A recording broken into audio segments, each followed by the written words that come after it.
Yo hablo de Brasil, de Amigos de la Tierra Internacional, y agradezco muchísimo al equipo de OMA por organizar este seminario internacional, el 8º. Es una felicidad estrenarlo, abrirlo con nuestra propuesta.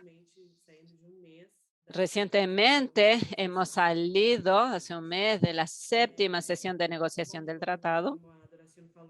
Como decía Adoración, no podíamos dejar de abrir este seminario sobre empresas y derechos humanos, que no fuera con la propuesta por la que estamos peleando en las Naciones Unidas, y como Gonzalo reforzó también en otros ámbitos vinculado al tratado vinculante, también en marcos nacionales. Ahora la idea es hacer un análisis de perspectivas y desafíos de esta agenda, tanto del tratado vinculante que el OMA acompaña desde hace mucho tiempo, otros aliados también. Para quien no sabe, es un proceso. Es una oportunidad para que se impliquen en la construcción política y jurídica de este proceso. Siempre reforzamos esa importancia de ver este tratado vinculante como un proceso político y jurídico. Y para quienes ya están en esta lucha, en esta disputa de volver al tratado vinculante, no un instrumento vacío, un papel en blanco, sino un instrumento eficaz, eficiente, que asegure la justicia para las comunidades, las personas afectadas por los derechos humanos de empresas transnacionales, y también el fin de la impunidad corporativa. Quienes ya están en esa pelea desde hace tiempo, es momento de profundizar, escuchar, intercambiar impresiones de esta recién terminada 7ª sesión de discusiones. Voy a hacer un agradecimiento especial a Loma porque Gonzalo me provocó cuando dijo que en la última sesión principalmente se quedó de afuera mirando el gran equipo de Loma que realmente fue presencialmente con nosotros. La última sesión fue híbrida. Por eso buenas partes de nuestros compañeros, compañeras no estaban presentes, participaron virtualmente, pero una delegación de poco más de 20 personas sí estuvo presente, y él dijo que se quedó sentado viendo al equipo trabajar. Yo soy bióloga, no soy abogada, pero no me quedo sentada. Yo me pongo a preguntar, a cuestionar, tratando de absorber todo lo que pueda de ese equipo maravilloso. Entonces agradezco aún más porque realmente vemos un equipo capacitado que viene de la academia. Es fácil, pero este equipo de OMA con una capacidad de formación y que se pone hombro a hombro con las organizaciones, con los movimientos y al servicio de un trabajo tan importante, es realmente lo que necesitamos desde las organizaciones, desde los movimientos en esa lucha y en esta defensa de los derechos humanos. Entonces, una vez más, quisiera agradecer y decir que este es un debate, bueno, que tiene muchos términos jurídicos, y en esta lucha por el tratado que se ve cada vez más difícil porque es una discusión jurídica. Entonces, siempre estamos tratando de popularizar y ampliar la discusión para traer a otras personas, aquellas personas que no tienen tantos conocimientos jurídicos, pero quieren involucrarse. Voy a mencionar otro proceso que construimos juntos y juntas con OMA y el Transnational Institute, del que Gonzalo también es parte, para un movimiento de los dirigidos por embalses en Brasil. Es un manual popular que habla de la necesidad de un marco legal para acabar con la impunidad corporativa. Entonces, les invito para conocer y ampliar este debate también en este marco jurídico. En esta mesa, para seguir profundizando, popularizando el debate, tenemos compañeras. Es una mesa de mujeres que refleja mucho la 7ª sesión en que hicimos un análisis, una sesión impulsionada por mujeres. No solo el equipo de OMA era básicamente compuesto por mujeres, sino también la mayoría de los liderazgos de los movimientos eran los líderes, las líderes eran mujeres, los estados más en línea con las propuestas eran estados liderados por mujeres. Entonces, esta mesa me hace muy feliz porque trae también esta perspectiva feminista de una lucha por las leyes internacionales, los derechos humanos internacionales. No solo somos más impactadas por las empresas y los territorios, sino que también somos la que más luchamos por nuestros derechos. Tenemos Manja. Les voy a presentar a las compañeras. Bueno, antes el formato del debate. Voy a darle la palabra a cada compañera que está en la mesa con nosotros hoy. Cada una va a hablar desde su perspectiva, desde su local de lucha, y después tenemos una sesión de debate. Hay dos maneras de interactuar. Si quiere hacer una pregunta o comentario, lo puede hacer en este icono QA para preguntas y respuestas, o también levantar la mano y abrir cámara y hacemos una ronda de comentarios con las compañeras también. Hoy tenemos Tiana Masso, del Centro de Derechos Humanos de Empresa de OMA, Ligia Bayani, de People's Rights International, Fernanda Opeñán, espero que haya pronunciado bien, del Grupo de Trabajo de ONU sobre Empresas y Derechos Humanos en América Latina y el Caribe, Erika Méndez, de Justicia Ambiental y co-coordinadora regional del Programa Justicia Económica y Resistencia al Neoliberalismo de Tierra África. La primera a quien voy a pasar la palabra es Fernanda, el Grupo de Trabajo de ONU de Empresas y Derechos Humanos, representante para Latinoamérica y el Caribe, experta en temas de empresas y derechos humanos, dedicada a la agenda de derechos humanos, economía y justicia de género hace más de 20 años.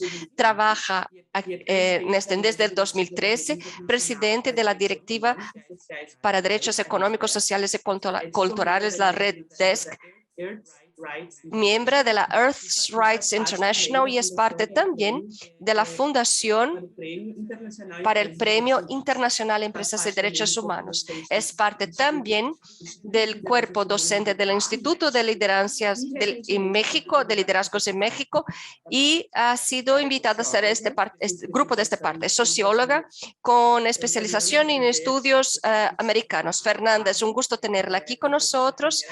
Y bueno, le paso la palabra para esta primera explanación de perspectivas y desafíos en esta agenda del...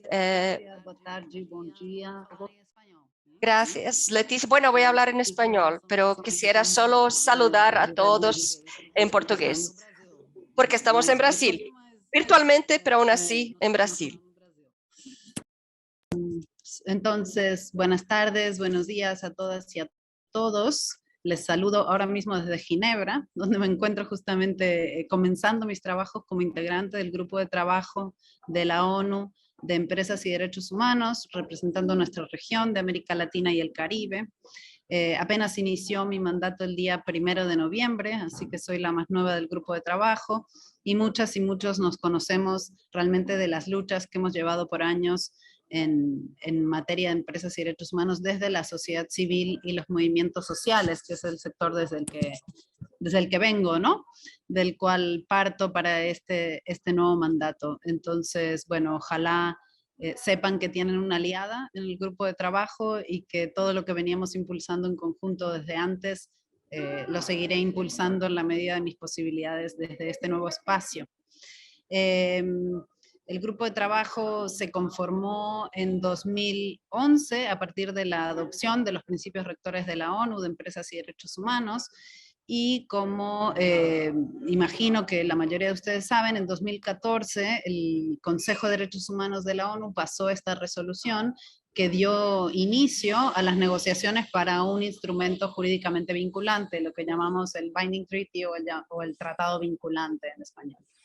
Y bueno, a partir de allí ha habido un montón de trabajo, sobre todo por parte de la sociedad civil, para sostener el proceso, para empujar temas prioritarios de la agenda y para también ejercer presión sobre los estados para que se involucren realmente en los trabajos de negociación de forma positiva, de forma proactiva y, digamos, no se escuden detrás de otras posibilidades de acción desde una agenda voluntaria o de soft law, ¿no?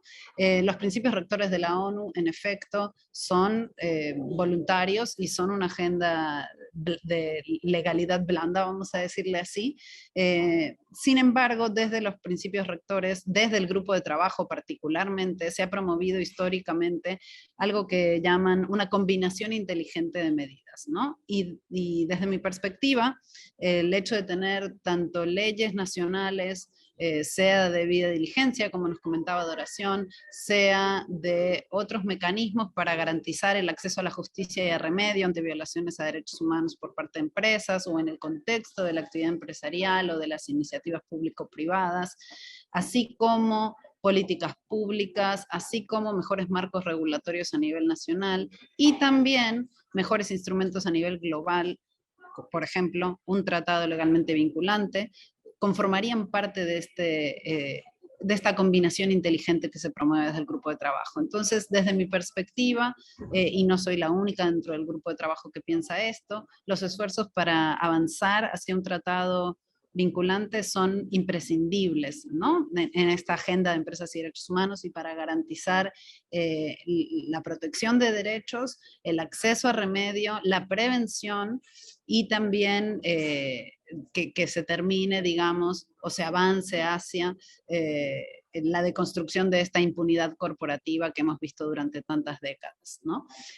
Por supuesto, también creo que el tratado vinculante no es el único instrumento que tenemos ni que necesitamos, o que tendremos y que necesitamos, aunque sí me parece un instrumento fundamental. Entonces, esto, desde el grupo de trabajo se ha promovido una combinación inteligente de medidas y personalmente creo que el abordaje hacia el tema del abuso empresarial a los derechos humanos tiene que ser estructural y tiene que ser sistemático y componerse de una combinación de regulaciones, de políticas y de prácticas. Entonces, creo que en ese paquete entra esta temática del tratado, estas negociaciones que están teniendo lugar desde hace ya 7 sesiones, ¿no? Este año fue la 7ª ronda de negociación y bueno, creo que ya han hablado las colegas en la sesión inaugural sobre algunas de estas cuestiones clave, ¿no?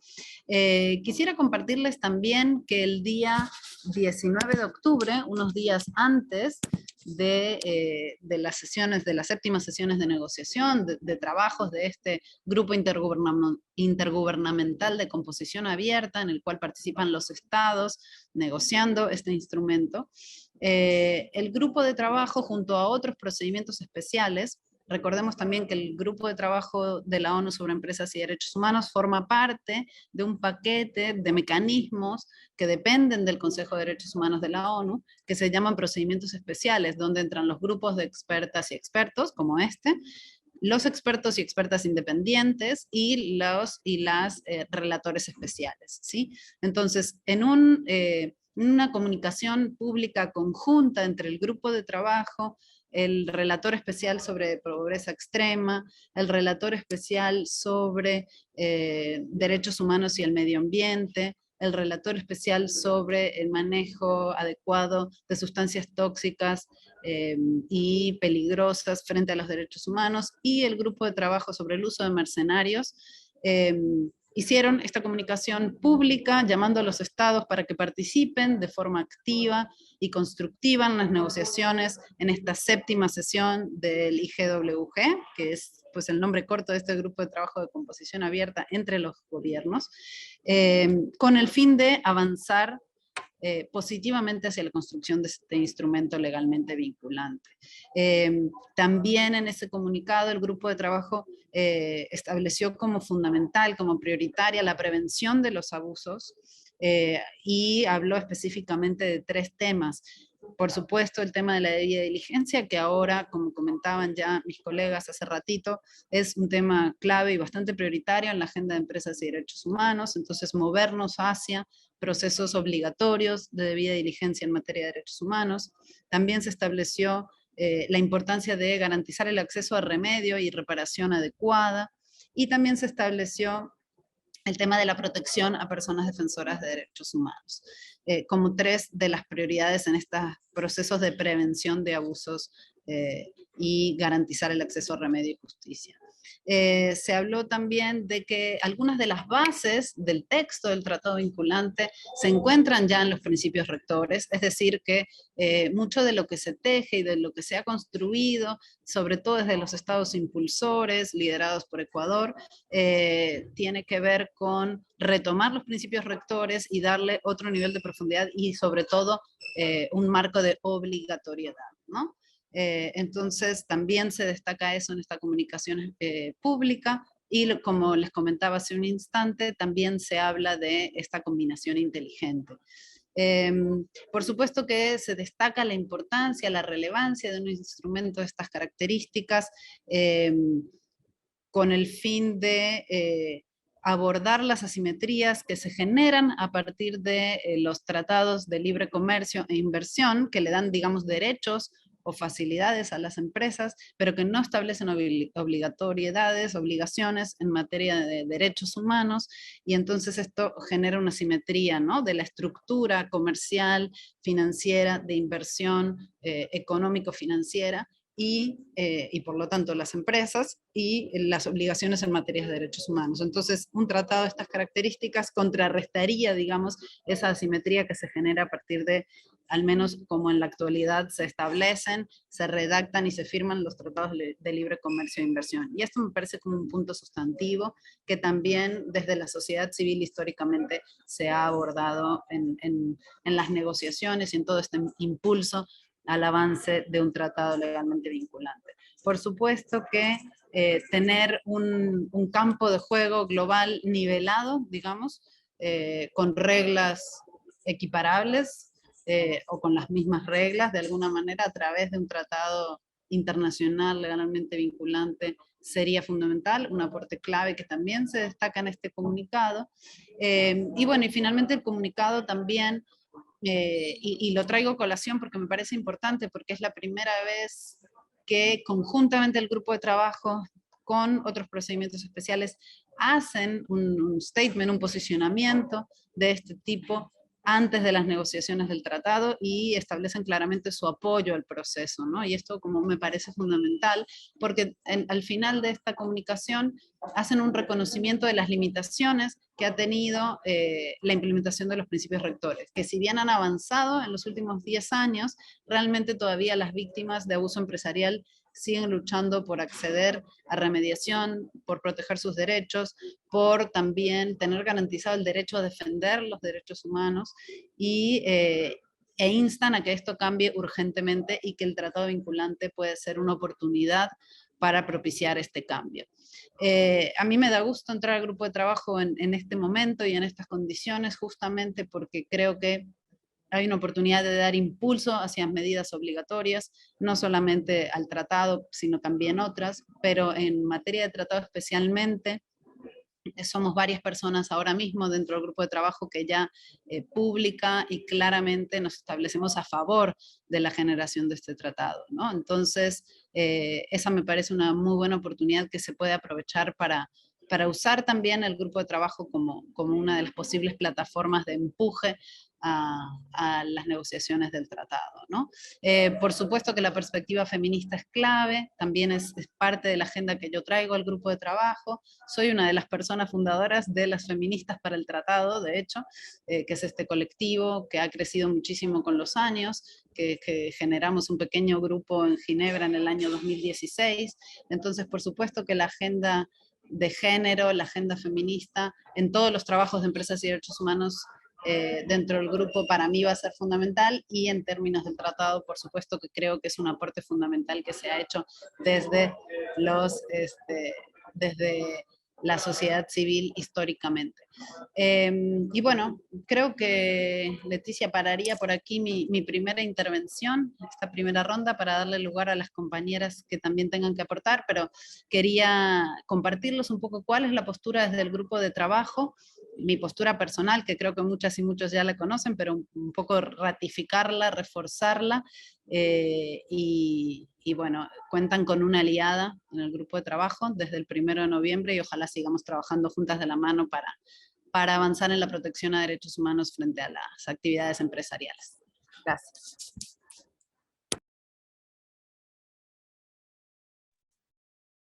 Obrigada, Fernanda. Muito bom de escutar, muito bom saber. Gracias, Fernanda. Es muy bueno escuchar y saber que tenemos a una aliada en el grupo de trabajo. Es crucial para nosotras este trabajo coordinado, esta alianza en el grupo. Nuestra próxima invitada es Erika Méndez. Creo que va a abrir su cámara ahora. De Justicia Ambiental de Mozambique.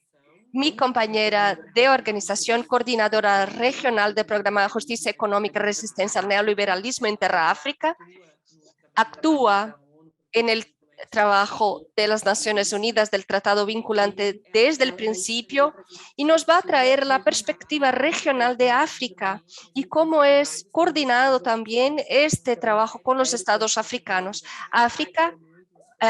Erika, usted tiene la palabra, agradezco a su esfuerzo. Sabemos que vive en un momento complicado de defensa, bueno, de protección de los defensores y defensoras atingidos por Vale en este momento y es muy bueno tener la perspectiva africana para nuestro debate hoy.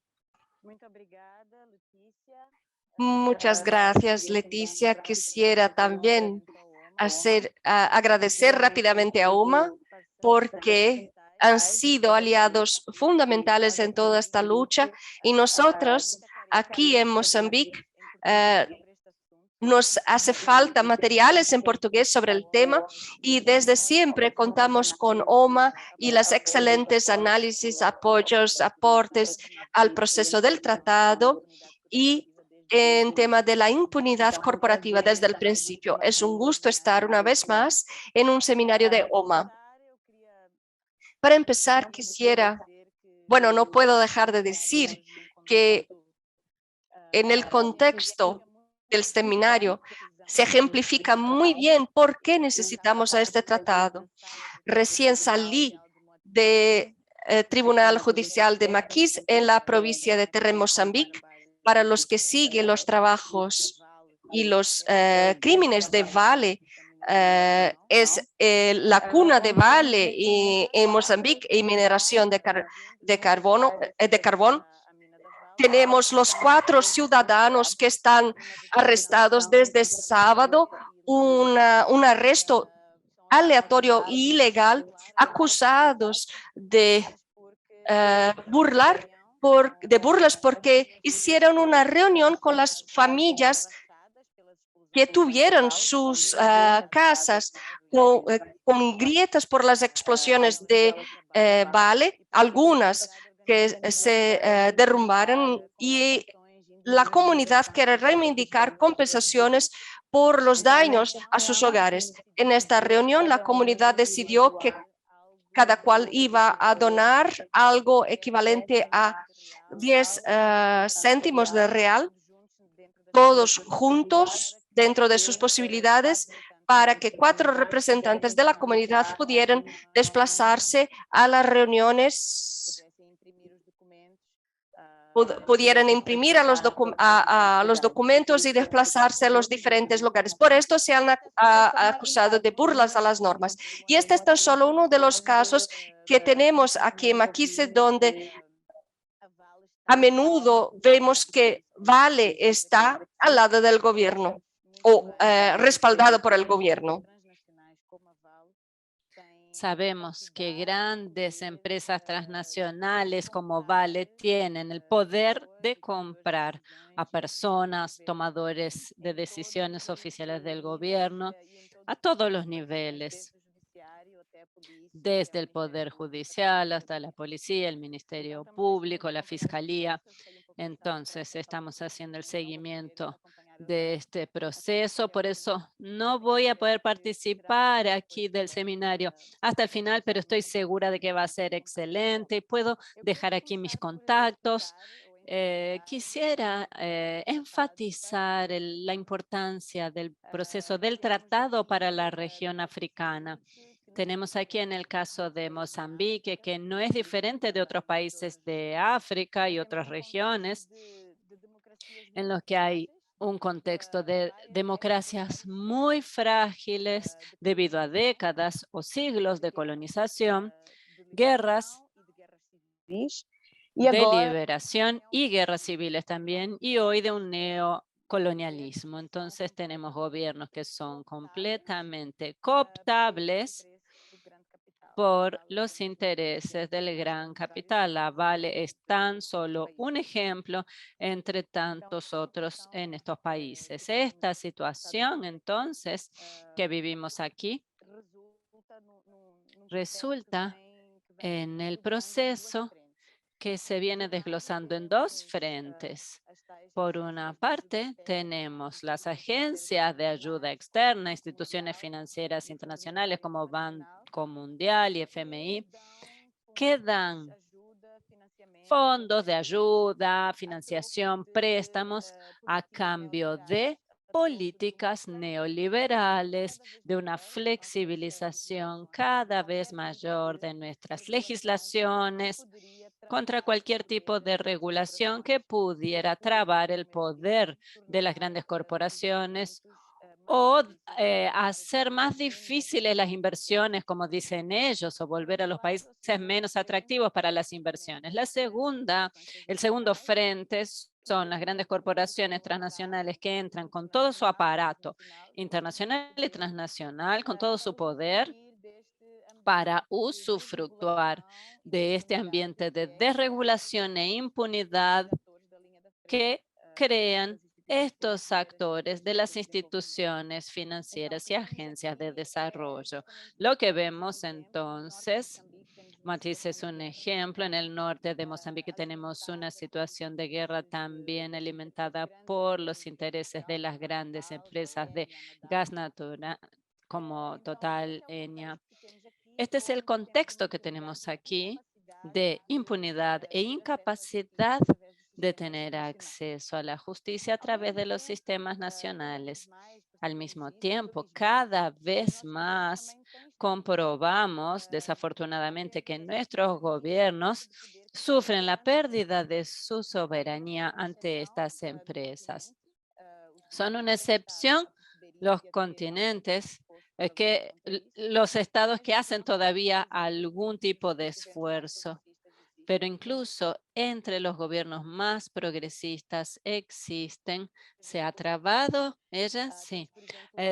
Hay dificultades. Tenemos, por ejemplo, los acuerdos de comercio o tratados bilaterales que tienen cláusulas de SDS y SDS. Existen ya algunas iniciativas, pero son insuficientes. Todo este contexto es sumamente importante para la lucha que entablamos, para poder avanzar hacia un tratado vinculante de derechos humanos y empresas transnacionales. No es casual que haya empezado con dos gobiernos del sur, Ecuador y Sudáfrica, y fue fuertemente impulsado por los estados del sur global. El continente africano sí ha sido un gran impulsor de este proceso, en conjunto por el grupo africano que representa a varios países, como a nivel individual de países, como es el caso de Sudáfrica, Namibia, Argelia, Etiopía, este año también Camerún y algunos otros. Entonces, para nosotros es muy importante que al final podamos tener un tratado vinculante que sea efectivo. No sirve cualquier instrumento internacional ni cualquier tratado, porque ya hemos tenido tantos otros procesos voluntarios como los principios rectores que no resultan a la hora de acabar con la impunidad. Para el contexto africano, contar con un tratado fuerte significa que algunos elementos fundamentales sean incluidos y estos elementos fundamentales forman parte de la lucha que hacemos con nuestras demandas principales, con las organizaciones y movimientos de África y con Amigos de la Tierra Internacional en su campaña global para desmantelar el poder corporativo. Algunos incluyen el ámbito de la aplicación del tratado. Desde el principio luchamos para que el ámbito de aplicación del tratado sea en empresas transnacionales. Esto significa que es necesario que haya un foco puesto en el carácter transnacional de estas empresas, porque son precisamente estas las que están siendo beneficiarias de un vacío legal que permite a través de las distintas jurisdicciones donde actúan escapar completamente de sus responsabilidades a nivel nacional. Exigimos que este tratado no sea para toda y cualquier empresa, que incluiría pequeñas microempresas que ya son reguladas por la legislación nacional y que no se comparan en nada al tipo de actuación que tienen las empresas transnacionales. Por otra parte, tenemos que ser muy claros respecto al ámbito de aplicación. Cuando decimos que tenemos que enfocarnos en empresas transnacionales, esto debe significar que todos los actores dentro de la cadena global de producción de las empresas transnacionales deben estar implicados. Esto llamamos responsabilidad solidaria de los actores de la cadena, incluyendo subsidiarias, filiales, empresas contratadas, subcontratadas y hasta los financiadores de las empresas transnacionales. A partir del momento que existe vínculo entre las empresas o están de alguna manera beneficiándose de actividades que contribuyeron para la violación de derechos humanos, todos estos actores deben tener responsabilidad y debe ser proporcional a su nivel de control y poder. O sea, las empresas matrices con sede en países del norte global deben ser responsabilizadas por la capacidad que tendrían de cambiar prácticas en su cadena. Entonces, el tratado debe asegurar el ámbito de aplicación en las empresas transnacionales, pero asegurando también que todos los actores están debidamente incluidos en este ámbito de aplicación si tienen algún tipo de actividad inserto en esta actividad de las empresas transnacionales. Este fue un debate muy interesante que tuvimos en la última sesión, en la última semana de octubre, en la sesión de negociaciones, y fue interesante ver que ese debate del ámbito de aplicación volvió a ponerse sobre la mesa porque se había diluido y perdido en los últimos dos borradores del tratado. Entonces, los países africanos en particular defienden que el ámbito de aplicación debe enfocarse en empresas transnacionales. Lo contrario daría un tratado incluso imposible de implementar si el ámbito fuera cualquier empresa en el ámbito internacional. Entonces, consideramos que la séptima sesión fue positiva porque trajo de vuelta este debate y fortaleció la visión de que el foco debe estar en las empresas transnacionales. Por supuesto que es controvertido. Varios países, tanto del norte global como países, por ejemplo, como China, luchan activamente contra un tratado que abarque todas las empresas, ¿no?, que tengan actividad internacional. Un segundo elemento importante que quiero plantear es la necesidad de que el tratado incluya obligaciones legales directas a las empresas transnacionales. Si este tratado es meramente una forma de reenfatizar obligaciones de derechos humanos a los estados, cosa que los estados ya tienen, el tratado no habrá dado el paso al frente que esperamos que dé para asegurar que, tanto en casos en que nuestros gobiernos y estados no son capaces o no están aptos a regular estas empresas transnacionales. Debemos asegurar que las personas afectadas puedan aún así tener acceso a la justicia, y esto debe significar que las obligaciones legales directas para las empresas transnacionales deben estar estipuladas y muy claramente definidas en el tratado. Esto se ha debatido a lo largo de las últimas sesiones, y en el último borrador verificamos la inclusión de la palabra obligaciones de las empresas transnacionales en el preámbulo del texto del tratado. Consideramos que, aunque sea positivo, es altamente insuficiente porque sigue delegando a los estados y al nivel nacional la definición de cuáles son esas obligaciones directas. Entonces, lo que queremos ver es que esas obligaciones estén claramente definidas y enumeradas en los otros artículos del tratado para asegurar que no haya vacíos ni nos encontremos nuevamente con los obstáculos de que los gobiernos nacionales no definan cuáles son esas obligaciones para las empresas y la responsabilidad quede solo sobre los estados. Este tema de las obligaciones directas avanzó también en la última sesión, impulsado por estados africanos y de otros del sur global, que volvieron a enfatizar claramente que el tratado debe asegurar estas obligaciones. Dimos un paso al frente entonces, de no solo enumerar las obligaciones. Podemos considerar que esto es muy positivo, relacionado con el trabajo arduo que varios movimientos sociales y organizaciones vienen haciendo en los últimos años para exigir que estas obligaciones legales directas sean incluidas en el texto del tratado. Otro punto importante para nosotros de la región es la implementación del tratado. Estamos aquí, por lo tanto, estoy aquí para ver las incapacidades de nuestros tribunales nacionales para lidiar con temas del poder corporativo y las violaciones causadas. Por eso es fundamental que el tratado incluya el mecanismo de implementación. Por eso proponemos un tribunal internacional para corporaciones transnacionales. Amigos de la Tierra África publicó una propuesta concreta de cómo podría funcionar este tratado, y pronto vamos a publicar una propuesta para debatir algunos pasos que deberíamos dar para este tribunal.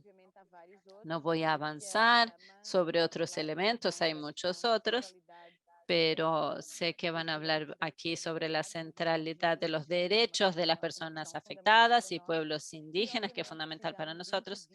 Y obviamente necesitamos impedir la captura corporativa, tanto en los procesos de negociación del tratado como de implementación del tratado, para asegurar que estas empresas no estén sentadas a la mesa para negociar las reglas que servirían para regularlas, porque hay un conflicto de intereses obvio que debe ser denunciado. Tenemos que luchar contra esto para asegurar que las corporaciones transnacionales y sus representantes no tengan una influencia negativa sobre el tratado.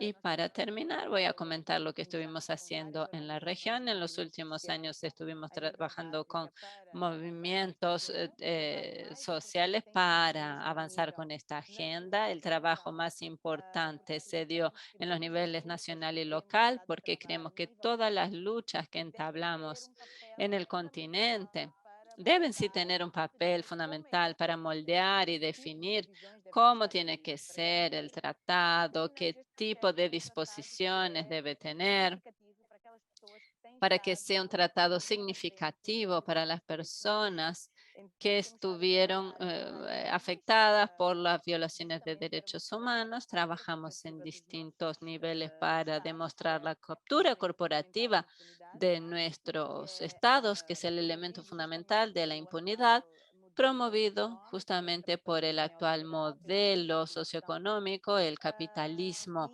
neoliberal y su desregulación propuesta, y trabajamos directamente con personas afectadas, organizaciones de la sociedad civil, movimientos sociales, sindicatos de trabajadores y más recientemente también con organizaciones e instituciones religiosas que están viendo como prioridad detener la impunidad de las grandes corporaciones. Por eso nuestro trabajo es a varios niveles, no necesariamente para hablar del tratado, sino mostrar los distintos frentes de lucha que pueden existir para detener la impunidad corporativa y cómo las luchas a nivel local deben informar los procesos internacionales.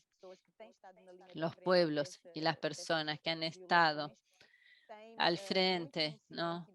O que sufren en primera mano estas violaciones, tienen que participar de la definición de los instrumentos legales, en este caso el instrumento internacional, que sería lo que falta para regular las empresas transnacionales. Por lo tanto, y para terminar, quiero resaltar la importancia de la solidaridad y de la creación de espacios que se generan precisamente por este tipo de procesos como el del tratado vinculante. Quizás hasta más que la lucha por el tratado, es importante esta creación de espacios de convergencia como el de hoy y otros creados por tantas organizaciones, justamente porque la solidaridad internacional es fundamental para este tipo de procesos, vincular las luchas, mostrar que la actuación de Vale en Mozambique es criminal, al igual que es en Brasil, en Argentina, y mostrar la forma como estas empresas transnacionales actúan, sus patrones de comportamiento hacia las comunidades locales y estar solidarios con los casos de violaciones de derechos humanos y con las luchas de los pueblos es una forma fundamental de avanzar por la aprobación del tratado vinculante, tratar de reunir todas estas experiencias y conocimientos para espacios tan controvertidos como son los espacios de las Naciones Unidas. Muchas gracias. Voy dejando por aquí. Y desafortunadamente me voy a tener que retirar, pero voy a dejar mi contacto para quienes quieran estar en contacto, y con los compañeros de Loma estamos en contacto siempre. Gracias, Soma, por la oportunidad. Muchas gracias, Erika, especialmente por el esfuerzo de participar incluso en esta situación de seguimiento del caso de compañeros detenidos. Erika no va a poder seguir estar con nosotros durante mucho tiempo. Entonces, si quieren hacer preguntas en el chat o bien en el icono de preguntas y respuestas que se llama QIA, está esa posibilidad para interactuar. Después de las presentaciones de todas las compañeras, vamos a tener un momento de debate. Fernanda va a seguir escuchándonos cuanto pueda. Ojalá pueda seguir con nosotros. La próxima invitada a hablar es Manja, que también estuvo con nosotros en la séptima sesión. Es del Indigenous Peoples Rights International, es abogada de derechos humanos, ya hace 2 décadas que es activista en defensa de los pueblos indígenas y muy comprometida con la defensa de los derechos humanos. Hizo trabajo sobre la relatoría en la ONU sobre derechos indígenas y tiene experiencia también de trabajo sobre gestión y de investigación y desarrollo de capacidades. Manja, es un gusto tenerte con nosotros para traernos tu perspectiva sobre el tratado vinculante para los pueblos indígenas, desde su perspectiva. Te paso la palabra.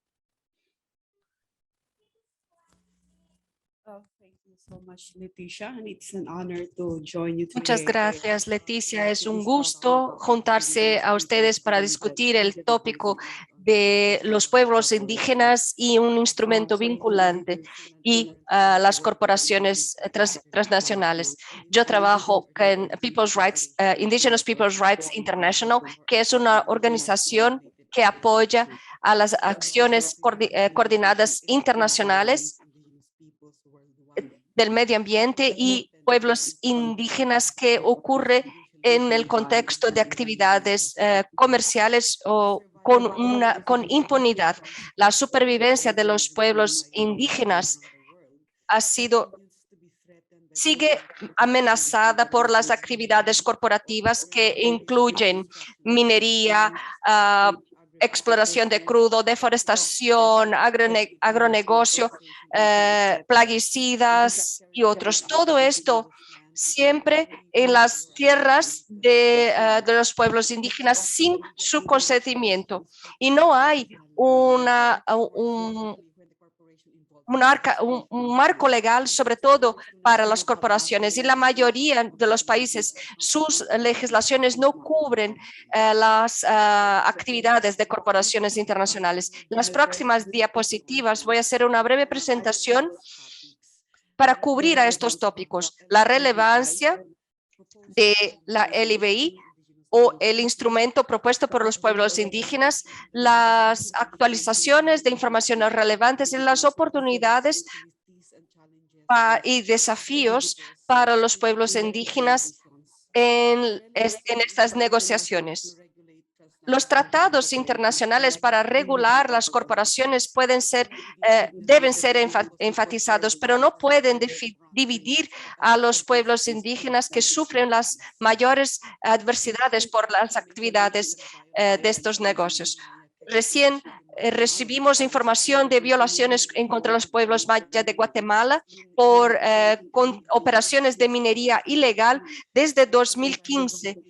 Y en noviembre de 2018, el gobierno declara un estado de sitio y ley marcial que les da a los militares control de todas las forestas y poder a los militares para suspender derechos fundamentales como libre expresión, libre asociación y otros. Y desde que se declaró el estado de sitio, el estado marcial, hay informaciones de militares que atacan a indígenas defensores y periodistas y incluso mujeres y niños, con 6 encarcelamientos informados hasta ahora. En Argentina, los mapuche han sido asesinados por grupos que amenazan sus comunidades y no hay por los grupos militares, paramilitares y otros. En Brasil hay un informe internacional de amenazas y ataques en contra de los pueblos indígenas. En noviembre, uso excesivo de fuerza contra los pueblos indígenas de la comunidad Tabatinga en Sierra Raposa del Sol. Y los Yanomamis que también asesinados en ataques, y también en contra de la comunidad Kiowa en Mato Grosso do Sur, y mujeres indígenas libres han participado de la COP16 en Escocia este mes, perseguidas y denunciadas en Brasil. La próxima diapositiva. En abril de este año también recibimos un informe para silenciar a los pueblos indígenas que mencionan las amenazas y persecución en Brasil de pueblos indígenas en favor de derechos colectivos, de tierra y de medio ambiente. El informe habla cómo las comunidades indígenas se han organizado y cuáles son las acciones estratégicas. Todos estos casos que mencioné, pese a que la mayoría es en América Latina, se repiten en muchas comunidades indígenas en todas partes del mundo que enfrentan desafíos con las actividades comerciales financieras. Muchos de los informes nacionales son hechos por diferentes cuerpos como las Naciones Unidas en el sistema muestran el impacto de las actividades que impactan de manera desproporcional los pueblos indígenas. Hay relatos que listan Brasil en el tope de los países más peligrosos para los defensores de los derechos humanos. Por esto, los instrumentos vinculantes son tan relevantes para los pueblos indígenas. Si evaluamos los tratados en relación a los derechos de los pueblos indígenas, decimos que hubo un desarrollo significativo, pero hay mucho trabajo aún por hacer. En Brasil, el Zero Draft, el borrador cero propuesto en 2018, es fundamental para defender a los derechos de los pueblos indígenas, que solo se mencionan en algunos pocos artículos como pueblos vulnerables. En este borrador debemos considerar y enlistar a los grupos vulnerables donde están los indígenas. Estos son los dos artículos que mencionan los pueblos indígenas, los dos párrafos. En el tercer borrador, el próximo diapositiva, este es el tercer borrador discutido el último mes en la 7ª ronda, que tiene una mejora significativa desde el borrador cero. Voy a mencionar algunos de los temas. En preámbulo, ahora se hace una referencia a la Declaración de los Derechos de los Pueblos Indígenas y los impactos desproporcionales de las empresas en los pueblos indígenas. Y también menciona la Convención de OIT, que es muy relevante en América Latina. En una serie de países ha ratificado la Convención 169 sobre derechos de los pueblos nativos, los pueblos originales o pueblos indígenas, y mencionan violaciones. Y además de esto, se incluyó un párrafo que garantiza consultas con los pueblos indígenas en conformidad con los estándares internacionales de consentimiento informado, previo y libre. Estos son grandes desafíos para nosotros. Si queremos que los tratados, que se respeten a los tratados internacionales de los derechos de los pueblos indígenas, tenemos muchas oportunidades y muchos desafíos en las negociaciones.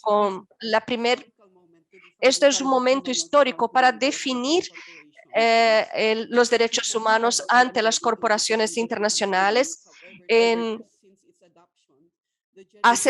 Desde 10 años de su adopción, estos principios han fallado en parar las violaciones de derechos humanos. Por otra parte, se ha tornado más importante, sobre todo en los momentos de la pandemia, donde cuando los negocios, como siempre, han enfrentado un instrumento vinculante es una oportunidad de ir más allá de los principios para hacer las corporaciones internacionales responsables. Es una oportunidad para elaborar los derechos de los pueblos indígenas como un instrumento vinculante internacional. Y es una oportunidad para los pueblos indígenas de unir sus voces en su lucha y llevar al nivel internacional para crear narrativas que vienen desde la base. Hay también iniciativas regionales y nacionales para hacer de las corporaciones responsables. Por ejemplo, la Unión Europea está discutiendo la legislación de derechos humanos y ambientales obligatorios. Es un momento de involucrarse con estos cuerpos internacionales sin abandonar nuestros procesos nacionales, porque la mayoría de ellos han fallado. En la próxima diapositiva, debemos preparar también para estrategias para enfrentar a estos desafíos, para hacer frente a estos desafíos. Hay un miedo creciente que los procesos de tratados sean cooptados por las corporaciones. En otras palabras, las corporaciones tienen más influencia en los estados y en las negociaciones de tratados. En la última sesión, por ejemplo, como mencionó Erika, hubo una propuesta de incluir negocios en las negociaciones. Cuando esto ocurre, hay una batalla continua para formatar los tratados y insertar los intereses de las empresas. En la protección de los derechos de los pueblos indígenas es un desafío también para elaborar nuestros derechos en el tratado. Hay apenas algunas pocas organizaciones indígenas que han participado y con la pandemia este número pequeño ha sido aún menor. En la última sesión, el último mes, hubo tan solo 3 representantes de indígenas en Ginebra y algunos otros virtualmente. Son pocos los estados que están negociando o involucrando los pueblos y hay poco progreso. Entonces debemos alentar a nuestros gobiernos progresistas para ratificar el tratado cuando aprobado. En cuanto al tratado, aún hace falta como el último borrador que tiene como prioridad, es solo en el contexto de actividades que el consentimiento informado, anterior y libre es determinante para garantizar el derecho a la tierra, recursos para los pueblos indígenas. Y es esto que debemos presionar, el reconocimiento del control de propiedad y manejo de sus territorios en sus instituciones políticas, protección de los derechos humanos y medio ambiente, y hay una falta de provisiones para cubrir las instituciones financieras. Es un largo recorrido para nosotros, es un desafío a concienciar nuestro pueblo acerca del proceso de negociación y garantizar su participación. Y bueno, y voy a encerrar por aquí para tener más tiempo para preguntas. Gracias.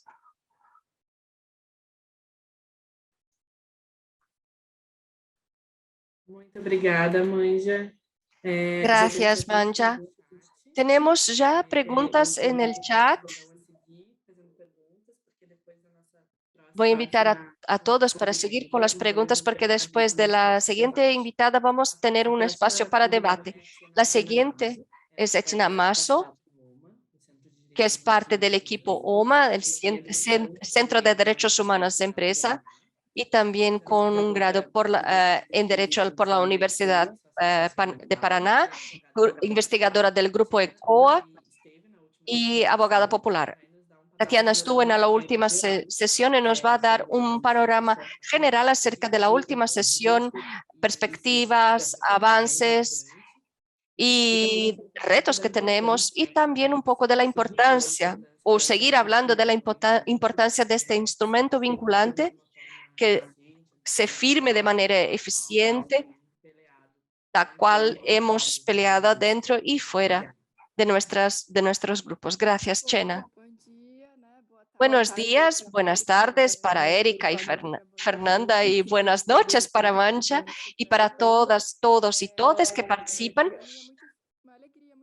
Es una alegría, es un gusto estar aquí y representar toda la construcción colectiva de OMA y estar en una mesa con tantos compañeros de lucha. Mi habla es acerca de este proceso colectivo de OMA. Desde 2015 trabajamos en esta agenda que por una opción política llamamos Agenda de Derechos Humanos y Empresas para afirmar la preponderancia de los derechos humanos ante los tratados de libre comercio, y quisiera hacer un recordatorio histórico para ubicar a todos aquí en el debate y después marcar lo que ha sido la última sesión y los retos que evaluamos para OMA de ahora hacia adelante. La discusión de las empresas transnacionales viene desde los años 70, cuando tenemos un avance del poder político-económico de las empresas transnacionales. En el discurso histórico de Salvador Allende en ONU y después el movimiento de 77 y la presión de la sociedad civil que llevaron a lo que llamamos una primera fase que después de la discusión de Allende se ha creado la Comisión de Discusión de Derecho Internacional en Empresas Transnacionales, que en los años 80 presenta el primer documento, que es la idea de código de conducta de las transnacionales. ¿Y por qué recalcar esto? Porque muchas veces la gente dice, jamás se ha discutido estas obligaciones, esto es una innovación muy grande, pero en realidad hubo es importante rescatar este historial. Estamos en este proceso, ya hubo otros documentos antes acerca del tema. Después tuvimos una segunda etapa entre 97 y 98 del grupo de trabajo en la subcomisión de protección de los derechos humanos, también vinculada al Consejo de Derechos Humanos, en que se ha discutido largamente el rol de las transnacionales, maneras de monitorear a las transnacionales, crear métodos y metodologías donde pudiéramos seguir a las violaciones de las empresas transnacionales, y también surgió en 2003 el primer borrador que llamamos documento de normas o solo normas acerca de las responsabilidades de las empresas transnacionales y otros negocios. Y ya viene desde ahí la discusión de terminología. En 99 tenemos la agenda de Kofi Annan del Global Compact y del Pacto Global, y tenemos esto esvaciamiento del carácter vinculante que vamos a rescatar en 2005. El profesor John Grubb va a trabajar en todo aquello que se transforma en los principios orientadores en el 2011. Desde entonces ya había una discusión de los principios rectores que son muy aclamados por su carácter consensual. Pero desde entonces hay muchas críticas de la sociedad civil, hay muchos trabajos que demuestran una artificialidad de la construcción del consenso. Y los principios rectores han avanzado más, como dijo Fernanda, aún necesitamos más profundidad y que ya existían en aquel entonces, que no se incluyó un debate de las corporaciones transnacionales que también se deben hacer. Y tenemos un nuevo movimiento desde el 2014, porque desde el 2013 algunos países, Ecuador, Bolivia, Venezuela, Pakistán, Nueva Zelanda, no voy a mencionar a todos, ya presentaban los principios rectores no son suficientes. Seguimos con problemas transnacionales y violación de los derechos humanos, que es lo que llamamos soft law, y que debemos ir más allá. Trabajamos mucho. No voy a mencionar lo que Adoración ya mencionó en la apertura. Y los trabajos de Hernández que hablan de la lex mercatoria, que son normas jurídicas, pero también políticas que le dan legitimidad y falta de responsabilidad de las empresas ante los derechos humanos y falta de remedios y reparación para las víctimas. Hoy podríamos definir que tenemos tres aspectos de disputas entre los derechos humanos e empresas. Un punto es el tratado vinculante que mencionamos aquí, y creo que aún tenemos muchos países para avanzar, pero tiene una fuerza por su historia de resistencia en América Latina, la resistencia al ALCA, que generó esta presión sobre las empresas transnacionales, este modelo de acuerdo de comercio, y vemos avanzar cada vez más en América Latina la discusión sobre los planes nacionales de acción que tienen que ver con los principios rectores, pero que a menudo en Latinoamérica se convierten en planes construidos que se sobreponen a las trayectorias históricas. Por ejemplo, en Brasil hay un debate sobre empresas transnacionales ya desde hace muchos años en el plan de derechos humanos sobre el IDH3, que como decimos, esta agenda se sobrepone sin reconocer a este proceso histórico. Tenemos también un estudio que pueden poner aquí en el chat, en que evaluamos los planes de acción de los países y que confirma esta falta de efectividad, falta de participación. En Brasil, por ejemplo, tenemos un decreto que trabaja con derechos humanos en empresas, pero que está basado en esta discusión de los planes nacionales, pero que no tuvo una consulta a la sociedad civil, una discusión con la sociedad civil, por esto se ha criticado tanto. Y el otro es el movimiento de la debida diligencia que Adoración nos trajo también, que tiene en Francia, en Alemania, este avance en la Unión Europea de una ley de debida diligencia. Y en Brasil y otros países latinoamericanos, quizá la debida diligencia para algunos países europeos pueda resultar interesante.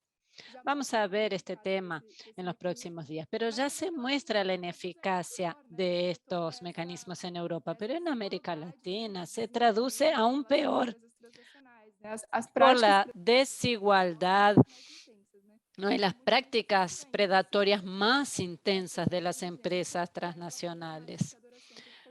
Por eso la problemática que Adoración planteaba al desconsiderar los resultados de la debida diligencia. En Brasil discutimos incluso si las empresas tienen código de conducta. Escuchamos de parte de los agentes, ¿no? La organización interna de la debida diligencia. Entonces podríamos imprimirles menos exigencias porque ya lo tendrían como código de conducta, como es el caso de Vale, imagínense. Bueno, partiendo de mis minutos finales, quisiera pensar en los desafíos. Sigue siendo un desafío establecer obligaciones para las empresas transnacionales, obligación directa, como decimos. Tuvimos en la sesión de 2017 del tratado un panel que debatió profundamente esto. Manuela estaba en este panel y Olivier habló incluso de la necesidad de avanzar en la apertura de las negociaciones. Y en esta séptima sesión hasta Michelle Bachelet resaltó la importancia de enfatizar estas obligaciones. Las propias empresas tienen la posibilidad de llevar a las empresas al banquillo de acusados, entonces tenemos que avanzar. Esto no quiere decir que estemos dando más garantías a las empresas. Hay todo un trabajo que la relatoría de DESCA del sistema interamericano elaboró. Andresa puede promover su libro excelente en esta materia, que también contribuye para avanzar en este tipo de obligación.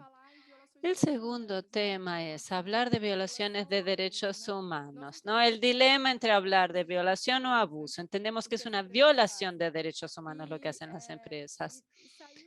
Y salirse un poco del lenguaje de riesgos e impactos, porque sí existen violaciones y se trabaja mucho con el tema de la mitigación. Se pueden mitigar riesgos, pero no se puede mitigar la violación de derechos humanos, ¿se entiende? No hay cómo mitigar determinados impactos. Y está también el comentario 24 de DESCA sobre este tema.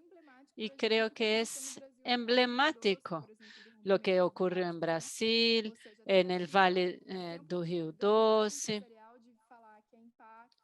El lenguaje empresarial, ¿no? Que habla de impacto, riesgo, mitigar, cuando en realidad tenemos que discutir reparación. El tercer punto que tendríamos que destacar es la reformulación del concepto de debida diligencia, que no sea un checklist en el que las empresas digan, me propongo hacer esto y aquello, sino que sea realmente un chequeo de resultados, que no sea algo meramente para el informe de sustentabilidad, para agradar a los inversores. Y que no se refiera solo a la empresa, sino a toda su cadena de producción también. Es importante que asuma este compromiso de obligación de resultados. El cuarto punto que podríamos discutir, y es un tema entre juristas, ¿no? Si enfrentar o no ese debate, es el establecimiento de responsabilidades civiles, administrativas y penales. Para eso tenemos que reconocer la asimetría de poder en el acceso a la justicia, en el uso de instrumentos, en la capacidad económica para llevar adelante un proceso. Cuando las víctimas necesitan una respuesta más inmediata, más efectiva, Hay una discusión que en Brasil ya está consolidada sobre la responsabilización independientemente de dolo o culpa, la carga de la prueba, la necesidad de pensar en fondos financieros, porque, por ejemplo, el caso de Chevron y las víctimas afectadas por sus operaciones en Ecuador, ¿cuánto no se necesita movilizar de recursos financieros para dar continuidad al proceso? Los costos de tener acceso al sistema internacional de derechos humanos. Por eso tenemos la discusión que Erika planteaba de pensar en una corte internacional, un comité de monitoreo y un quinto aspecto que trabajamos y quedó más claro en la séptima sesión con el trabajo de Luma, porque entramos en la discusión artículo por artículo y cada palabra, cada coma, la capacidad de movilizar argumentos sobre si eso existe o no en el sistema. Entonces, el tema de la extraterritorialidad y la previsión de mecanismos de asistencia legal mutua que tenemos que profundizar en la dinámica de la cooperación, del acceso a la información, del deber de transparencia. Y algo que nos resulta muy caro es el tema del foro no convenience, el foro necessitatis, que es el foro que se usa para excusar el acceso a la justicia. Otro aspecto, como sexto punto, sería el tema de los remedios. Pensar las posibilidades es algo que todavía estamos trabajando en la campaña y en el OMA, pero en este texto, en la séptima sesión, aparece como horizonte de posibilidades. Entonces, muchos de estos 6 puntos aparecieron en el documento de elementos de la primera negociación en los paneles de expertos, pero estaban un poco ausentes de la discusión. Y en esta séptima sesión fueron replanteados por algunos países y es una oportunidad para nosotros de volver a ponerlos en nuestro discurso y seguir desarrollando este debate teórico y con los países. Y el cuarto punto, más referido al tema de la negociación, es el tema de la captura corporativa, que Manja y Erika lo mencionaron en sus intervenciones, porque el seguimiento de la metodología de negociación va a ser en la línea de amigos de la presidencia, pero quedó poco claro, incluso para los estados parte, y dentro de lo que se construyó está la posibilidad de consultar a las empresas transnacionales sobre el borrador. Nosotros discutimos, ya estoy terminando, Leticia, discutimos y probamos con países como Egipto y Palestina, que fueron críticos a esta posibilidad.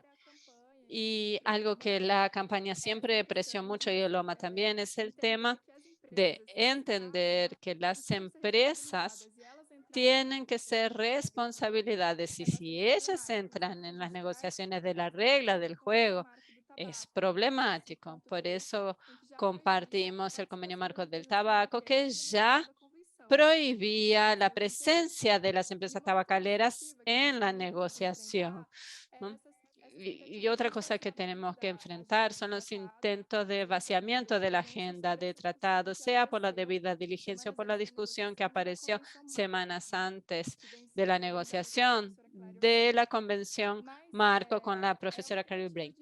Es un intento de crear un mecanismo de soft law, venir con la discusión del consenso, del poder de los consensos, pero precisamente vaciando el carácter obligatorio y la fuerza que un proceso de tratado puede tener respecto a una convención. Ahora sí, terminando, y perdonen que me extendí, esos son 7 puntos que consideramos que están sobre la mesa al término de la séptima sesión y lo que se presenta para la próxima sesión también, porque como no tenemos clara la metodología del grupo de amigos de la presidencia, podemos llegar con un texto muy listo a una sesión avanzada y que sea la última. Y en realidad tenemos posiciones totalmente contradictorias. Tenemos Palestina por un lado y la posición de algunos países europeos completamente diferente en varios puntos. Entonces, entender cómo van a llegar a este texto este año es el principal reto de la sociedad civil, la incidencia sobre los estados y avanzar para que los estados participen defendiendo nuestras posiciones. Fue toda una lucha de la sociedad civil para que nuestros aportes y todo el trabajo de Loma produciendo intervenciones orales pueda ir por lo menos para un sitio web, como la participación del grupo de trabajo, pero entre estar allí y que entre el texto, no tenemos que trabajar con los estados en nuestra mediación. Bueno, perdónenme por propasarme con el tiempo. Gracias. Bueno, te has pasado poco. Tenemos una manito levantada que democráticamente voy a elegir para que empiece porque no es nadie menos que la profesora Manuela, pero tenemos varias preguntas en el chat también. Quiero primeramente agradecer a todas las ponentes que han presentado aquí sus posiciones. La exposición de Chena nos hace pensar también en los desafíos que tenemos por delante. Ya comentando un poco como facilitadoras el reto de seguir intentando detener esa captura corporativa. Sabemos que hay un lobby muy fuerte, trabajamos nosotros contra ese lobby durante la sesión del tratado vinculante, porque hay un lobby fuerte por vaciar de contenido el tratado. Sabemos que existe, pero ese cambio de la consulta de las empresas transnacionales sería inadmisible.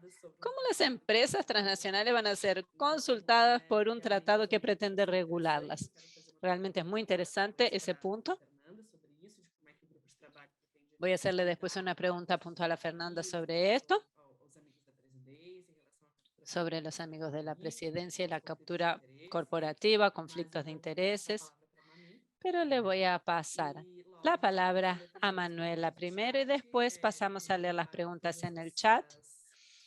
Invito a todas las panelistas a que lean las preguntas y si quieren contestar alguna en forma específica. Muchas preguntas pueden ser contestadas por más de una panelista y algunas son dirigidas. Entonces, Manuela tiene la palabra. Los demás también pueden levantar la mano o seguir poniendo preguntas en el QIA. Gracias, Leticia. Yo levanté la mano porque me pareció que la forma como haría la pregunta sería importante. Primero, quiero agradecer mucho la presencia de Fernanda como integrante del grupo de trabajo sobre empresas y derechos humanos.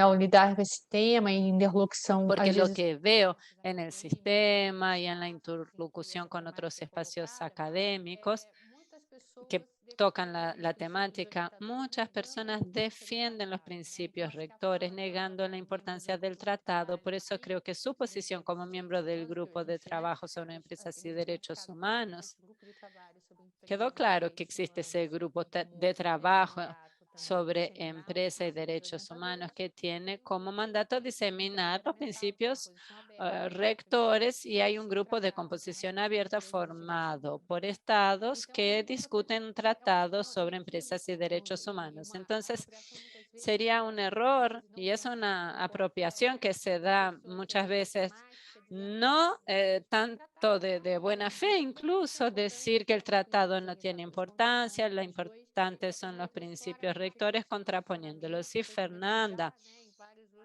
planteó aquí su posición, al igual que en otras reuniones del grupo de trabajo, sobre la importancia de profundizar e ir más allá de los principios rectores. Pero quiero aclarar aquí con todo cuidado, pero creo que es importante escuchar de parte de alguien del grupo de trabajo que los grupos que representan empresas como Asociación Internacional de Empleadores, la Cámara de Comercio Internacional y otros actores, al igual que los estados que detentan las casas matrices de las empresas transnacionales, que defendan los principios rectores en detrimento del tratado. Eso no puede ser casual. Resulta que estos instrumentos en detrimento del tratado plantean menos desafíos o constreñimientos a las empresas respecto a su violación de derechos humanos. Entonces quiero escuchar de Fernanda su posición como miembro del grupo de trabajo sobre esa contraposición y del uso de ese discurso por parte de las empresas y de los estados que tienen casas matrices de esas empresas. Gracias. Podemos ya hacer la pregunta y escuchar la respuesta. Fernanda, sabemos que está en Ginebra, pero si está disponible para contestar. Creo que ahora está en Chile. No, creo que está en Ginebra, sí. Dijo que estaba escuchando y que posiblemente no pudiera encender la cámara, pero aquí está. Qué bien. Tu comentario, y me parece muy importante reconocer esto también, ¿no? Como muchas veces se utiliza pues este discurso de contraposición, de oposición de los procesos que deberían, desde mi perspectiva, y creo que crecientemente desde la perspectiva del grupo de trabajo, ser complementarios realmente, ¿no? Digamos, yo sí creo que hay una complementariedad de los procesos, como decía al inicio, entre política pública, que suele ser el mecanismo de implementación de los principios rectores, entre los procesos propios de los países de mejorar su marco legal, crear leyes para la protección de los derechos humanos, leyes de debida diligencia, regulaciones, por ejemplo, para la bolsa de valores, provisiones de derechos humanos en los tratados de libre comercio e inversión, así como las negociaciones del tratado vinculante a nivel intergubernamental, con el fin de tener un instrumento global. Pero sí es cierto que hay muchos actores, sobre todo desde el sector privado y algunos estados del norte global principalmente, que utilizan un poco este discurso de ya tenemos ciertos instrumentos voluntarios como los principios rectores, como para no involucrarse de forma efectiva, abierta y constructiva, o incluso bloquear en algunos casos las negociaciones del tratado. Entonces, coincido en que hay que ir con mucho cuidado, no alimentar esos discursos tampoco que generan contraposición y sobre todo confusión en algunos casos, creo, y se aprovechan un poco de eso. Definitivamente, ahora mismo el grupo de trabajo, por ejemplo, está desarrollando un documento temático sobre el tema de captura corporativa y de la interferencia de las empresas y las asociaciones empresariales en estos temas. Entonces, por ejemplo, creo que eso puede ser un insumo importante para también el proceso de negociación del tratado, ¿sí? Y la interferencia por parte de la Asociación Internacional de Empleadores o de la Cámara Internacional de Comercio, ¿no? Entonces, bueno, ojalá cada vez más podamos caminar hacia ese complemento de procesos y dar insumos, al menos desde las personas que conformamos el grupo de trabajo, digamos, que tenemos, sí, esta posibilidad de dialogar con todos los sectores para empujar que se sigan las negociaciones, no se bloqueen, y también se proteja el espacio cívico, el espacio de acción y participación de la sociedad civil, de las personas defensoras de derechos humanos, de los movimientos sociales, en el proceso del tratado, por supuesto, y en otros procesos. Entonces, sí, reconocer lo que dices, Manu, y también, bueno, reafirmar que la complementariedad existe y bueno, y debemos también tomar las medidas para que no se bloqueen las negociaciones y haya un involucramiento constructivo de los estados, de todas las partes, y sobre todo se salvaguarde el espacio de sociedad civil.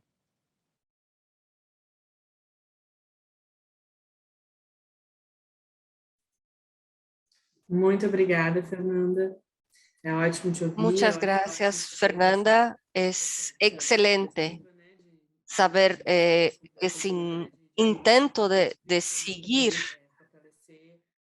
la gobernabilidad y fortalecer la importancia de un instrumento vinculante desde el grupo de trabajo. Tenemos preguntas en el chat.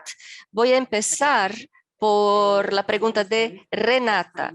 Muy interesante saber cuáles son los países evaluados en el proceso. Esto cambia porque el contexto global cambia y vivimos esto, vivimos en función de estas negociaciones. OMA produce o produjo instancias de negociación un artículo acerca de las posiciones de los estados en la sexta ronda de negociación del tratado vinculante. Y es muy interesante porque allí el OMA contrapone nuestra posición, qué esperamos nosotros, qué sería un documento efectivo para nosotros, un documento que de hecho iba a regular y traer justicias para las partes afectadas y traer el fin de la impunidad, iba a tocar el nervio central del sistema capitalista, racista, patriarcal y las posiciones de los estados ante, bueno, también comparando con nuestras posiciones, y algunos estados están en línea en algunos puntos que se han mencionado aquí por casi todas los panelistas, los puntos clave, los puntos más fundamentales, pero esto cambia. Y entonces, Chena ya mencionó que quiere contestar parte de la pregunta acerca de la séptima ronda. Si nos puede informar cómo ha sido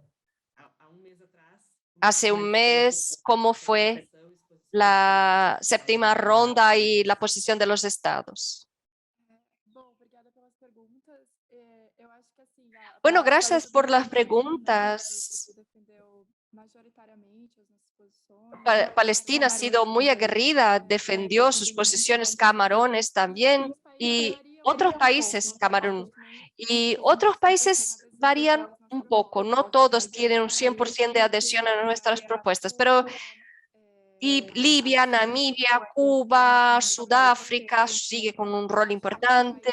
Creo que países que Panamá también tuvo una actuación enfática en defensa de los temas de género.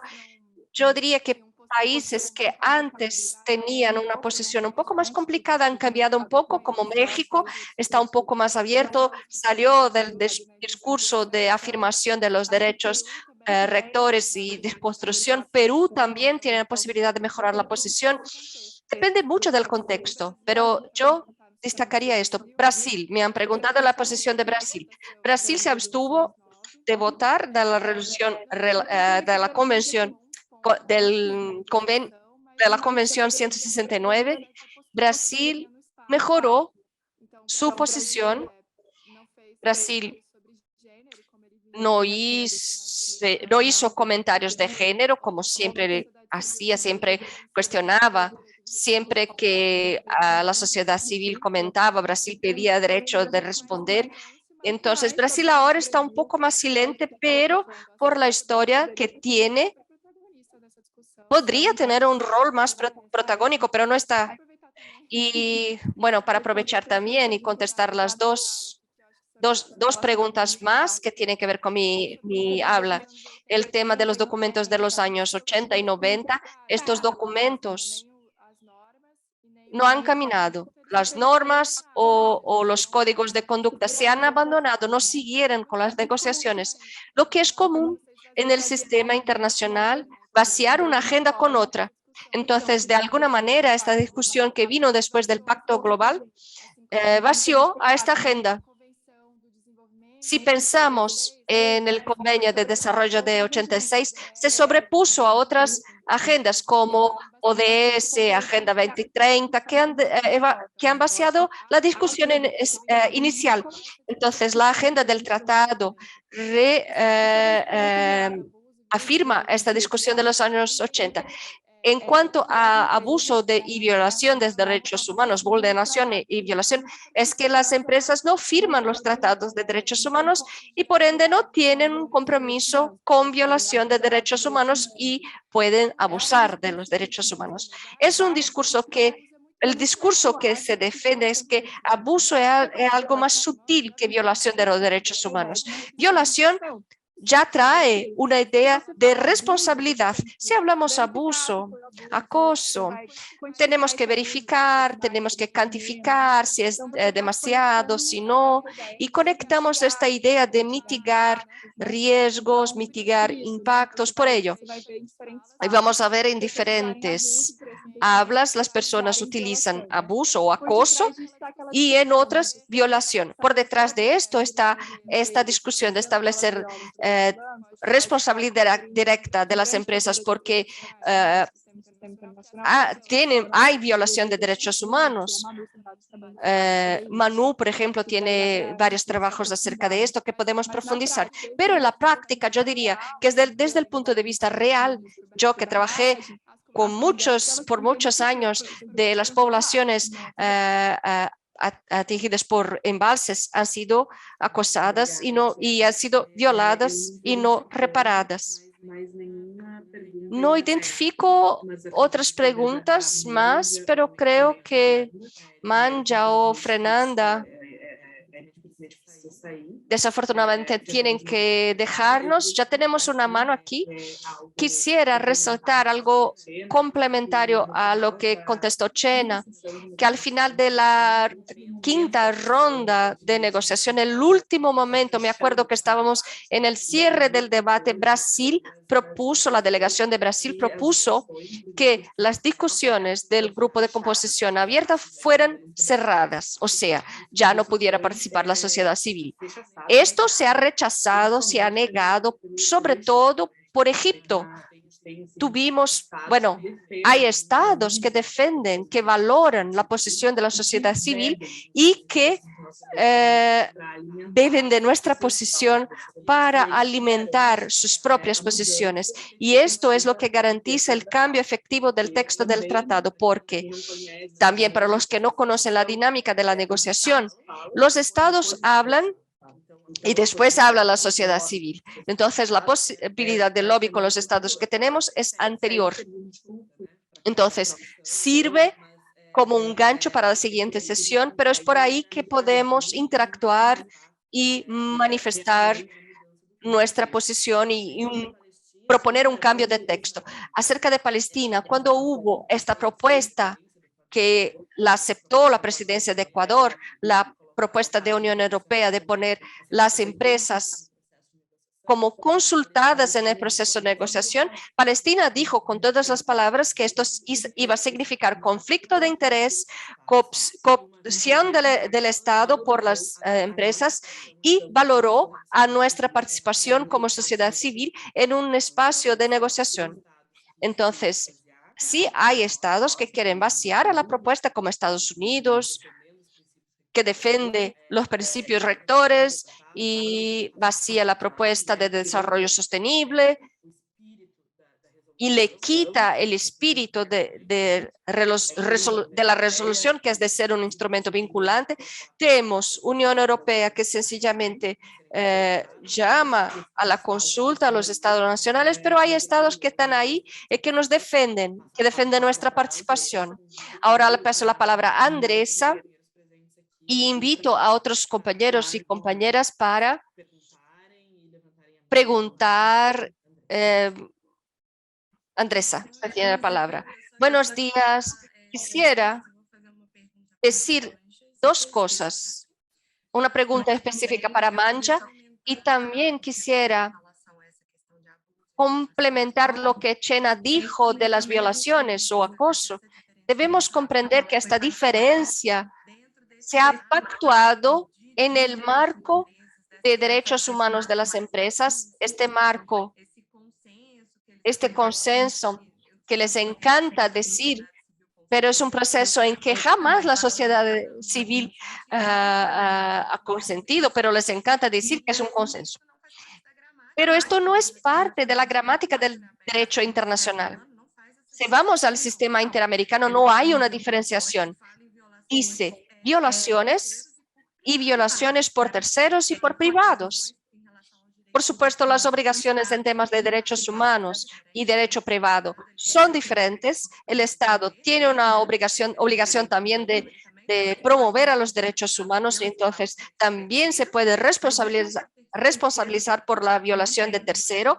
Pero esto no es decir que los terceros no tienen responsabilidad por las violaciones de derechos humanos. Entonces debemos cuidar para que estas diferenciaciones conceptuales a veces son una estrategia que las personas del mundo jurídico utilizan para quitar la discusión de un campo, para remover la discusión del campo, alejar la discusión de las empresas de derechos humanos del campo dicho de derecho internacional de derechos humanos y permanecer en el campo de compliance, de responsabilidad social corporativa, ESG, esta lógica de monitoreo y de debida diligencia, como vemos. Defendemos traer esta discusión para el campo de derecho internacional de los derechos humanos, porque solo en este campo vamos a alcanzar la debida responsabilización. Por esto que a veces parecemos repetitivos, impedir que se digan violaciones, pero no es un tema solo de vocabulario. Hay toda una estrategia semántica por detrás que es muy importante reafirmar. Y mi pregunta para Manja es, desde el punto de vista de la academia o de la academia militante, como nos posicionamos, que trabajan con los movimientos sociales, ¿cómo podemos, Manja mencionó la dificultad de articular los movimientos indígenas en cuanto al tratado, pero que esto es algo que ustedes están tratando de hacer, ¿cómo facilitar en el sentido de democratizar el acceso de las comunidades indígenas a materiales acerca del tratado, de contenido? Tenemos el ejemplo del manual popular, del libreto popular que Leticia mencionó que en Naoma hicimos. Pero ¿cómo llevar esto a las comunidades indígenas para que de hecho podamos darles un apoyo en esta articulación acerca del tema del tratado, que es sumamente importante?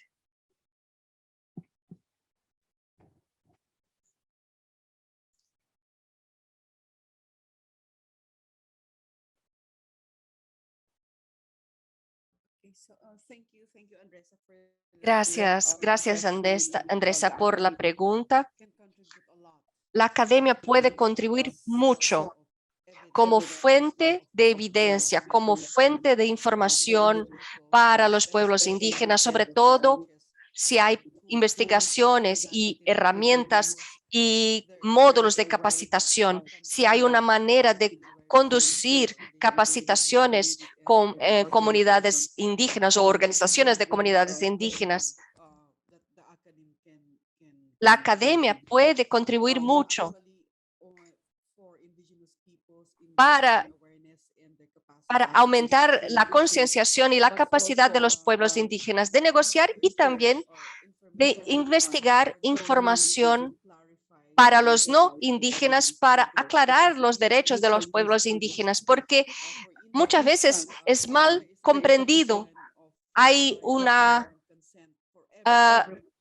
posición de, bueno, hay necesidad de información previa o consentimiento previo informado por antelación, pero en derecho internacional, si esto es atribuido a cualquiera, esto va a diluir al derecho de autodeterminación de los pueblos. Y es aquí que entra el consentimiento informado previo. En general, hay el error de agrupar pueblos indígenas y comunidades locales, que es peligroso y es una ventaja muchas veces, porque en derecho internacional, comunidad local no significa nada. ¿Qué es esto? Puede ser la comunidad local en una ciudad, puede ser una comunidad rural, no hay una definición. Entonces, si queremos, debemos referirnos a pueblos indígenas, referirnos a campesinos, pero no comunidad local, porque es confuso. y diluye la eficacia del tratado o de las provisiones. Esto es el tema que necesita investigación académica y debate académico para apoyar por qué los pueblos indígenas toman la posición de juntarse a otros y por qué no se deben juntar en el mismo grupo comunidad local y pueblos indígenas. Esto es algo en que la comunidad puede apoyar a los pueblos indígenas y también en entrenamiento, capacitación, como se mencionó antes. Es mejor traducir en los idiomas indígenas para que sea más comprensible para ellos. Puede ser más fácil para ellos comprender el tema si está en su idioma. Hay muchas organizaciones indígenas con que la academia puede trabajar. Por ejemplo, en Brasil hay la APIBE, la Articulación de los Pueblos Indígenas de Brasil. No me acuerdo exactamente, es un término en portugués, pero estoy segura que es algo así, articulación o asociación de los pueblos indígenas. Se puede contactar a los líderes indígenas en Brasil y también organizaciones originales de pueblos indígenas en América Latina, ACUECA, CAOMI, son organizaciones que con las que podemos trabajar para ayudar a las comunidades indígenas y en los diferentes países. Gracias.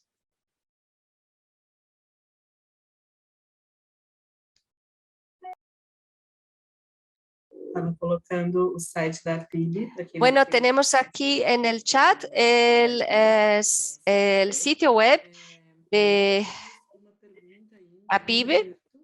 Tenemos una pregunta de Humberto y también compañeros de OMA. La pregunta de Marcelo, si hay estudios sobre la fuerza normativa e influencia de los tratados internacionales entre la realidad de los estados nacionales que son signatarios de estos tratados. Si alguna compañera quiere comentar a la pregunta, hacer un análisis.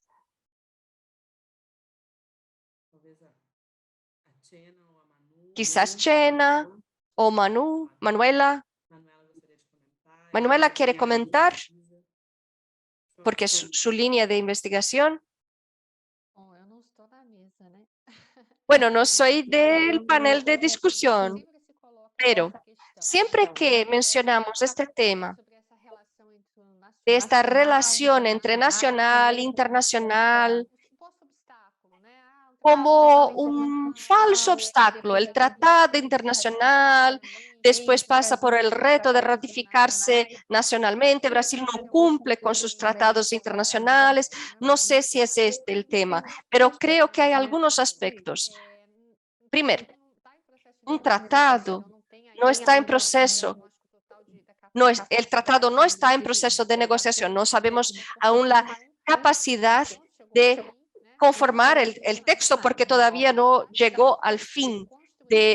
Todavía estamos en proceso de construcción, negociación del tratado. El diagnóstico que ya tenemos es que los planes nacionales no son eficientes, los principios rectores no son eficientes. Esto ya tenemos como diagnóstico, pero lo que trabajamos es para mejorar las normas y el proceso para localizar, para cubrir estas brechas. Es un proceso de tratado internacional. Pero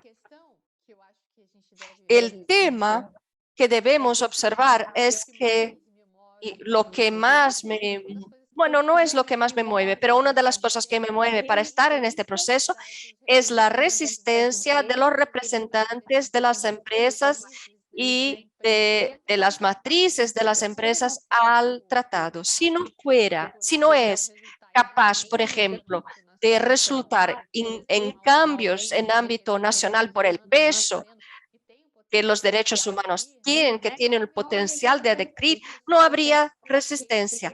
El proceso sufre por proceso concreto de boicote al cotidiano, porque a diario, porque después, como Joaquín Viera Flores dice, el derecho por sí solo no crea derecho, pero cabe a las sociedades nacionales crear un espacio democrático de representación de las luchas sociales que puedan darle voz y dialogar con el proceso del tratado. Incluso nosotros lo estamos haciendo en Brasil. Sugiero incluso al panel parlamentar acerca del marco de no ignorar la necesidad del diálogo y que ya queremos impulsar Brasil en el tema de derechos humanos e empresa esté más abierto a recibir el futuro tratado que sea bueno y que sea para referendar las luchas, porque si no es bueno para representar los derechos de las empresas, se va a defender como la norma vinculante que Brasil tiene que cumplir. Entonces, son importantes estos procesos de negociación para garantizar un buen tratado. Muchas gracias, Manuela. Tenemos una última pregunta en el chat y vamos a nuestros momentos finales. Una pregunta de Ximena que Manja podría contestar muy bien. ¿Qué se debe hacer para que los indígenas tengan voz y se los escuche en cuanto a sus derechos? Porque muchas veces simplemente se los ignora. Creo que Manja, que actúa en este frente, puede contestar mejor. Y justo con esta perspectiva, invito a Manja para contestar a esta última pregunta y pasamos al cierre de la mesa de estreno de nuestro seminario OMA. There's a lot that can be done actually to support indigenous Hay people. mucho por hacer para apoyar a los pueblos indígenas y para que su voz sea oída. Por ejemplo, ¿cómo podemos apoyar sus posiciones o cómo traemos sus posiciones, sus demandas a la arena internacional? Incluso en la prensa, ¿no? En los medios, ¿cómo podemos ayudar a divulgar esas voces a través de la prensa internacional, con distintos medios? ¿Será que tenemos siempre la conciencia de incluirlos en nuestras discusiones, cuando entramos en las negociaciones, cuando llevamos nuestras cuestiones, ¿no? Incluimos a los pueblos indígenas y también en la capacitación y en la concientización. Tenemos voces muy fuertes, líderes indígenas que son muy fuertes, pero en realidad lo que pasa a menudo es que sus voces son restringidas o silenciadas porque los medios no hacen resonar sus historias. La academia no siempre ve este tema como un tema atractivo, como objeto de investigación. Las organizaciones de pronto están enfocadas en otras temáticas, a las cuestiones indígenas. Y muchas veces se da que se separa el tema ambiental del tema indígena, ¿no? Entonces, tanto en la prensa como en la sociedad civil, lo que debemos tratar de hacer es que se amplíe y se haga resonar su voz. Muchas gracias.